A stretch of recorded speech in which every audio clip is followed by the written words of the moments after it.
آچه جان نرمیاره سوغاتی دادا میگنی راتایی ویران رایی میراسی بابا میگنی خوابی مستی ناگهان همچو خروسی جنگلی یا که پلکی بیست داره ایرات پدیام میگنی. سلام رفیق کپیتان اجازت. آزاد اجازت. سرباز قطاری اسماعیلوف. اون اکتور نیست قزیقچه چورا میاده برای من نکنم. بیو پراپرچه دعوت محمد و چی گپای؟ اینمی سعدی اسماعیلوف میخواد که جواب گیره. جواب گیره؟ پراپرچه دعوت محمد و این چی گپای؟ بعد خیلی باید سربازا خیلی باشه. کماندیر یک ماه چورابینی برای همه که باید ریشکتی برآمد کنه برای همه کماندیر. برای چورابینی نگید. خیش گمه برای برآمد 6 گمه. مالی چی گپای تینجه؟ رفیق کماندیر یک دو سه روز جواب میدادین. 3 روزه؟ خونه میره؟ چی گپای تینجه بعد؟ تینجه اویلم تولد میکنه. نوشه کماندیر. مبارک شود. مبارک شود. این خانده تازه آفرین. برای علمی چورابی برآمدهای خوب بود. بهترین سرباز بودن 1 هفته اینا جواب بدیم. رحمت. 3 روزه نه 1 هفته اینا جواب بدیم. رحمت. خدا کرد که همین فرزندای خوب به دنیا بیاید فهمیدین؟ همین مردکای زور شوند. آینده در وطن مادر خدمت کنند. رنگی پدرشون. رحمت. زنده باشی. آقا سلامت باشی.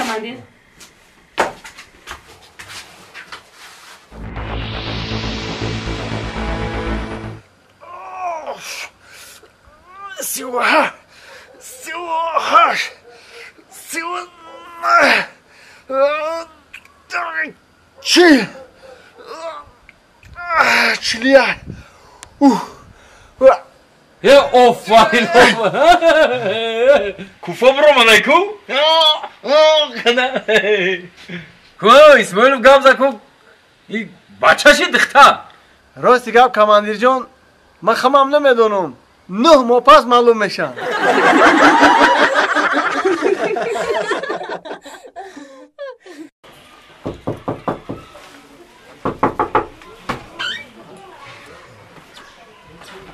سلام علیکم ینگا. و علیکم آقا. نغزه تینجه سمتو تو خوبه؟ خونه سعدی ها؟ کجا این سعدی؟ نه یک هفته شد خونه زن چهارمش ده. خونه زن چهارمش ده؟ گفتم یا بینم شا گفتم خیلی مایلی خوب ینگا. نه بیا درویه. نه من اونجا اون رو رفته دنده کارا کنم یا توفاش گفتگی شما کدومیشه؟ ما سیمگیش. زن سیمگیش. این همه کیان؟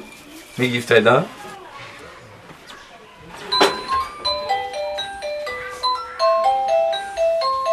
درک شده بدروی. سلام علیکم ینگا. نغزه سوزن تینجه. وانا شناخت ینگا؟ شناختم تانا. جورای سعدی هم فخریدین. رحمت. خیلی خیلی ما هم خیلی اکراسم دوزه دست کنی نمیدونم. سعدی کجا ده؟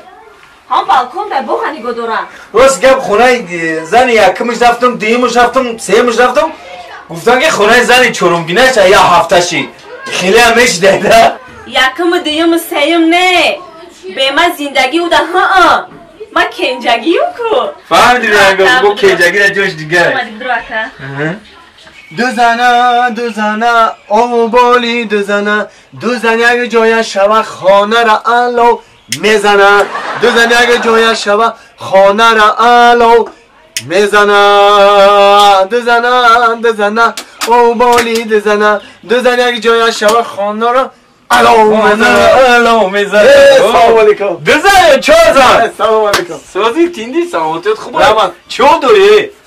ایش همجا دای هم بالکن باغ تماشا دارم باغ تماشا کنیم باغ بازیب داری باغ بازیب مامان تریا باغ داشته باشه با هم بهار خشو بشم باغ تا سعدی جون کجا اومدی فخر تو را پیش تو اومد مخی اما چه صورتات در یوتیوب در اینترنت سایدو ایم مچکده را مردیم در تمام دولت‌ها دیدیم تماشات کردیم خندو تبزن یک سعدی جون و دیسکو را دیدیم و تلویزیون در روز میبینیم سوزی دیگه تینجی خونه ینگا یکم گینه رفتم گوگی خونه زنی دیمش دای پورش نمیکنه یا نه خونه زن دیم رفتم اوش گاش خای گوگی سیمگینش بریم پرسیدم خونه زنی سیمگینش دای سیمگینش هم رفتم پرسیدم گو وای هم دام زنی چرومگینش دوست میداره بریم گفت اوجا دای این خونه زنی چرومگینت اومدم با این چی گفت این در هول کرد گو میدونی کجا دای آخر گفتم کجا دای خیلی بالکن دای برای گو همونجا باغ تماشا داره گفتم پنجمش گینش دای گفتم بیتری بگم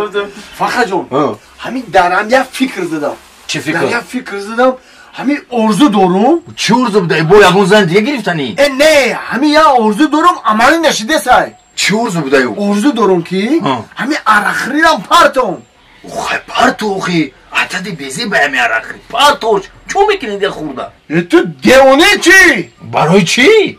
با به ارزو ما چقدر زندگی میکنم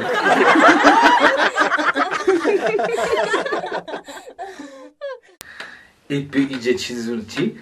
در 17 سالگی قرد بیاید دود میزنی با پویا در رو زده میشکنی تلفونت رو با دیوار زده پورا میکنی نه در 26 سالگی قرد بیاید در رو نمیزنی قیمت هست تلفن با از اون هم قیمت هست راست تنها دود میزنی در 30 سالگی قرد بیاید دود زده هم نمیتوانی بچه هایت خوبان خواب کرده میشینی راست گفته زنک زنک بیا اینجا بوده اینجا بیا ایکی برن آفیس ایران اندی را بی میخندی صدردین صدردین نجمیدین خیلی صدردین نجمی صدردین عینی زور میخونن اکی صدردین عینی زور میخونن؟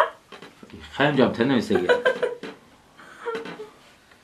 اینه هنرمند که باید کی زنک؟ افضلشا شادی هو سرود چی میخونن؟ جوانی رفت امون جوانی رفت و خبه کار خوشگی نمیره اونجا کار کنی آخی میشینی دیگه در خونه بخبره در اونجا کار کن در خونه نه کارتشکای نه پیازه هیچی نداریم دیگه در خونه همه محصولات تمام شده باز ابه چرا اوقات میگی نیستی چی نیست و چی میکنی؟ میشوم شکر که توقت که میشوم یک کسان در تق میگن میگه که اینه بگیرن میگه خیر میتمونه زیخ نشه خیر میتمونه اولی دیگه نمیشوم نمیسته و خیره بی روچکا یا روچکا بیور سری همین افرود یه مردک روچکا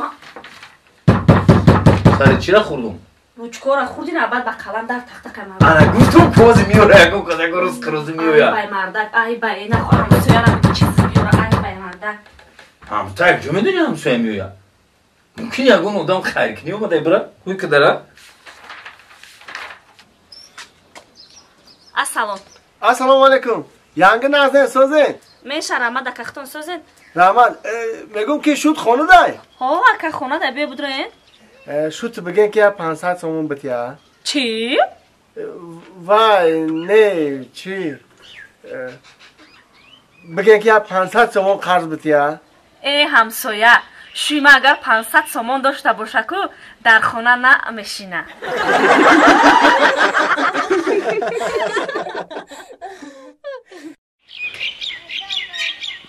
گام نه زنا جون همین صبر کو همش میشه همین میرم همین گوری پیش بزرگ میگیرم مایل مردک جون گوره کلونیم خوشرو بیار مایل مردک با گوره نیاری که ای گوتا کمایده باشه همین پرابلمش زنا جون اوملا اولیا گوره میارم که هر دوت خو میره داری گوره الو سلام علیکم